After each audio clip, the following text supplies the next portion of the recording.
नमस्कार, रूबरू देख रहे हैं आप और मैं हूं आपके साथ शिवानी रतूर। आज हम आपको रूबरू करने जा रहे हैं कि किस तरह से योगी पुलिस हर दिन एक नई तकनीक से अपराधियों की धरपकड़ कर रही। अपराधी अपराध करने के 100 रास्ते खोजता है और अपने मंसूबों को कामयाब करने के लिए एड़ी चोटी का जोर लगाता है। लेकिन अगर कानून व्यवस्था मजबूत हो तो वो कितने भी हाथ पैर मार ले, उसके इरादे कभी कामयाब नहीं हो पाएंगे। और ऐसा ही कुछ यूपी में भी देखने को मिल रहा है। सिर्फ किसी की जान लेना अपराध नहीं है, चोरी, लूट, धोखाधड़ी, साइबर फ्रॉड, कई तरह से आपराधिक मानसिकता वाले लोग अपने एजेंडे को पूरा करने के लिए जाल बुनते हैं। लेकिन यूपी में चल रही हालिया कार्रवाई ये दिखाती है कि चाहे कोई कितना ही शातिर क्यों ना हो, अब बच नहीं सकता। अगर अपराध किया है तो सलाखों के पीछे पहुंचना तय है। और ऐसा ही एक फर्जीवाड़ा देखने को मिला है, जहां पुलिस ने बड़े एक्शन के चलते अपराधियों के इरादों को चूर चूर कर दिया है। क्या कुछ हुआ है, आइए जानते हैं विस्तार से। साइबर ठगों पर बड़ी कार्रवाई। मुजफ्फरनगर में 80 करोड़ की ठगी। विदेशी साइबर ठगों से जुड़े तार। उत्तर प्रदेश में साइबर अपराध के खिलाफ कड़ी कार्रवाई के तहत एक बार फिर सख्त कदम उठाए गए हैं। मुजफ्फरनगर पुलिस के साइबर थाना और फुगाना पुलिस ने ऑनलाइन ठगी करने वाले एक बड़े गिरोह का पर्दाफाश किया है। ये गिरोह फर्जी दस्तावेजों के आधार पर बैंक खाते खुलवाकर विदेशी साइबर ठगों को उपलब्ध कराता था। पिछले एक साल में इस गिरोह ने 100 से ज्यादा लोगों से करीब 80 करोड़ रुपए की ठगी की है। इस खुलासे के बाद प्रदेश में कानून व्यवस्था और साइबर सुरक्षा को लेकर सरकार की सख्ती साफ दिखाई दे रही। मुख्यमंत्री योगी आदित्यनाथ की सरकार पहले ही साफ कर चुकी है कि अपराध और अपराधियों के लिए प्रदेश में कोई जगह नहीं, चाहे अपराध पारंपरिक हो या साइबर माध्यम से किया गया हो। सरकार का रुख एक जैसा सख्त है और इसी नीति के तहत साइबर अपराधियों पर लगातार कार्रवाई की जा रही है। मुजफ्फरनगर में पकड़ा गया ये गिरोह इसी अभियान का हिस्सा है, जिसमें पुलिस तकनीकी जांच और खुफिया जानकारी के आधार पर अपराधियों तक पहुंच रही है। पुलिस लाइन सभागार में आयोजित प्रेस वार्ता में एसपी देहात आदित्य बंसल ने पूरे मामले का खुलासा किया। उन्होंने बताया कि हाल ही में महाराष्ट्र के एक यात्री से मेक माई ट्रिप के नाम पर फर्जी QR कोड भेजकर 50,000 रुपए की ठगी की गई। पीड़ित ने जैसे ही शिकायत दर्ज कराई, साइबर थाना एक्टिव हो गया। जांच में पता चला कि ठगी की रकम मुजफ्फरनगर के फुगाना निवासी अक्षय के खाते में ट्रांसफर हुई और यहीं से पुलिस को गिरोह तक पहुंचने का सुराग मिला। साइबर क्राइम थाना प्रभारी की टीम ने मोबाइल नंबरों की कॉल डिटेल, बैंक खातों के लेन देन और डिजिटल ट्रांजैक्शंस की पूरी जड़ के बारे में बताया है कि किस तरह से ये ट्रैप बिछाया जाया था। जब बैंक खातों की कुंडली खंगाली गई तो एक बड़ा नेटवर्क सामने आया। पता चला कि ये गिरोह अलग अलग राज्यों के लोगों को निशाना बना रहा था। महाराष्ट्र, केरल, गुजरात, दिल्ली और तमिलनाडु जैसे राज्य से जुड़ी 100 से अधिक शिकायतें इन खातों से संबंधित मिली। इससे ये साफ हुआ कि कोई छोटा मोटा गिरोह नहीं है, बल्कि एक संगठित साइबर अपराध का हिस्सा है। पुलिस ने इस मामले में 6 आरोपियों को गिरफ्तार किया है। इनमें गिरोह का सरगना अक्षय भी शामिल है। उसके साथ हर्ष कुमार, भव्यांश, सचिन, हरेंद्र और आर्यन को पकड़ा गया। इनके 2 साथी राजा और अनुराग अभी फरार हैं, जिनकी तलाश में लगातार दबिश दी जा रही। पुलिस ने आरोपियों के पास से 9 mobile phone, 12 ATM card, 2 PAN card और 1 Aadhaar card, 2 bank chequebook, 7 Fino bank की pre activated kit, wifi router, monitor, CPU और नकदी बरामद की है। जांच में सामने आया कि गिरोह फर्जी आधार कार्ड और पैन कार्ड बनवाकर बैंक खाते खुलवाता था। इन खातों में विदेश से ठगी का पैसा भेजा जाता था और फिर यह आरोपी पैसा निकालकर 5 से 10% कमीशन लेते और उसे अमेरिकी डॉलर में बदलवाते थे। अक्षय के मोबाइल फोन से 150 से अधिक बैंक खातों की जानकारी मिली। केवल 2 महीने में ही लगभग 30 लाख रुपए का लेन देन इन खातों से हुआ था। एक साल में ये गिरोह करीब 80 करोड़ रुपए की ठगी में शामिल रहा। गिरोह का सरगना अक्षय पढ़ा लिखा भी है और BBA कर चुका है, यानी कि एजुकेटेड है। कोई BSc है, कोई BA है, तो कोई पॉलिटेक्निक कर चुका है, लेकिन फिर भी इस तरह की हरकत को अंजाम दिया गया है।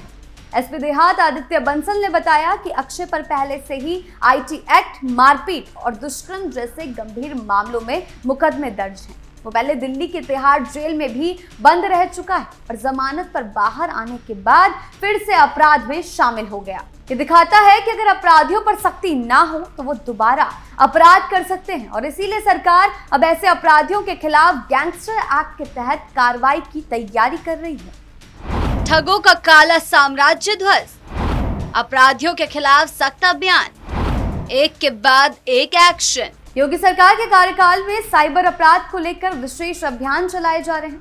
प्रदेश में साइबर थानों की स्थापना की गई है और पुलिस को आधुनिक तकनीक से लैस किया गया है। डिजिटल फॉरेंसिक, कॉल डिटेल और बैंकिंग ट्रैकिंग जैसी तकनीकों का उपयोग कर अपराधियों को पकड़ने में सफलता हासिल की जा रही है।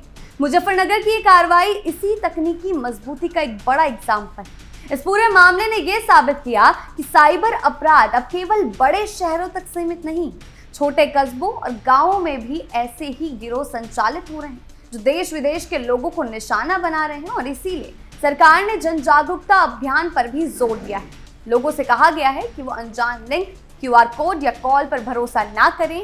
बैंक या किसी कंपनी के नाम पर आने वाले मैसेजों की पहले जांच पड़ताल करें। योगी सरकार की नीति साफ है, अपराध मुक्त उत्तर प्रदेश, और इसी दिशा में पुलिस लगातार कार्रवाई कर रही है। चाहे माफिया हो, गैंगस्टर हो या साइबर ठग, सभी पर सख्त कार्रवाई की जा रही है। इस गिरोह के खिलाफ गैंगस्टर एक्ट लगाने की तैयारी ये दिखाती है कि सरकार केवल गिरफ्तारी तक सीमित नहीं है, बल्कि उनकी संपत्ति और नेटवर्क को भी तोड़ने का काम करेगी।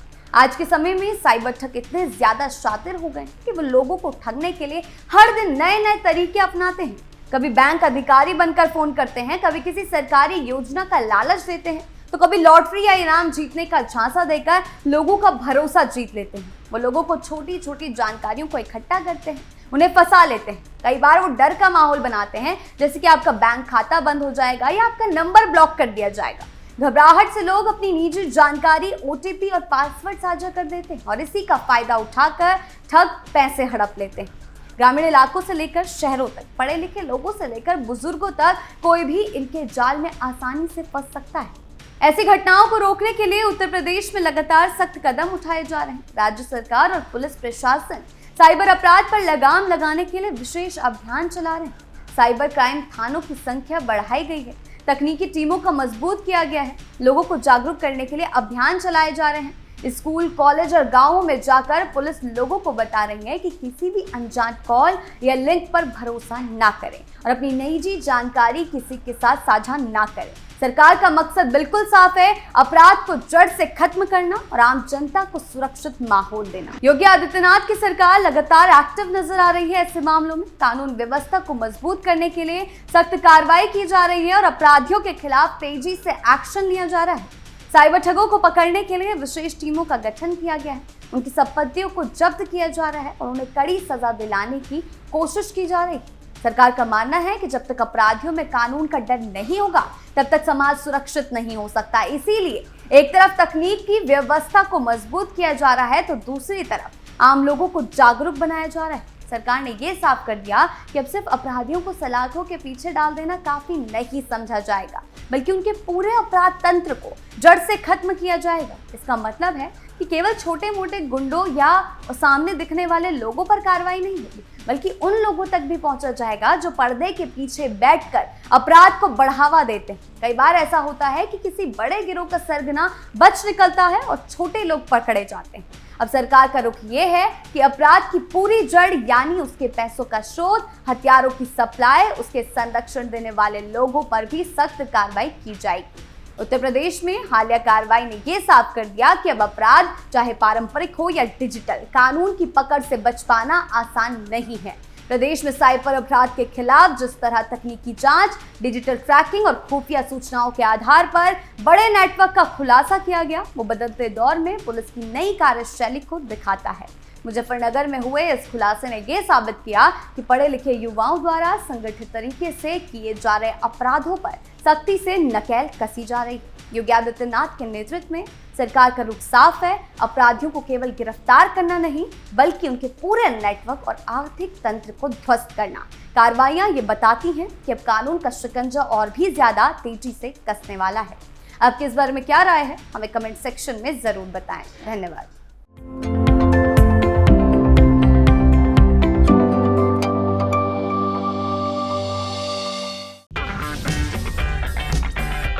अगर आपको हमारा वीडियो पसंद आया हो तो इसे लाइक करें, हमारे चैनल को सब्सक्राइब करें और हाँ, बेल आइकन दबाना ना भूलें ताकि आप तक हमारे वीडियो की नोटिफिकेशन पहुंचती रहे। आप अपना सुझाव हमें कमेंट बॉक्स में दे सकते हैं। हमारे साथ जुड़ने के लिए शुक्रिया।